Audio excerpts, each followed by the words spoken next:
menindaklanjuti instruksi tegas Presiden Prabowo Subianto untuk mempercepat penanganan kebakaran hutan dan lahan atau Karhutla di Taman Nasional Waikambas atau TNWK.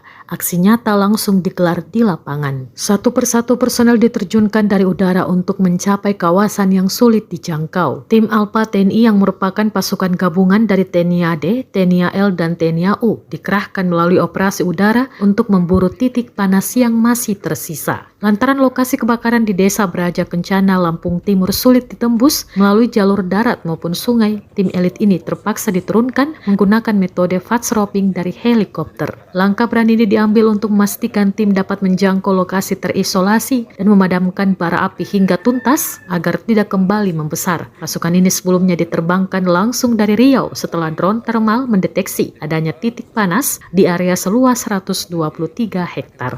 Di tempat-tempat yang memang susah dijangkau, tempat-tempat yang masih memungkinkan hotspot itu ada, sehingga bisa lebih mempercepat proses pemadaman api.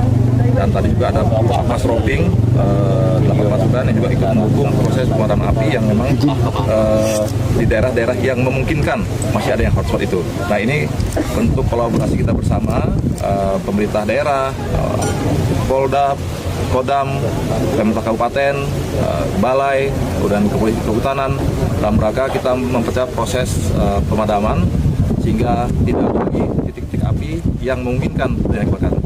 Kami juga berterima kasih kepada Bapak Presiden atas perhatian, atas atensi khusus bagi Taman Nasional Waikambas ini, sehingga kita bisa mengamankan Taman Nasional ini, termasuk mencegah jangan sampai adanya hewan-hewan yang memang kita lindungi, gajah-gajah yang kita lindungi, badak terkena dampak dari kebakaran hutan ini.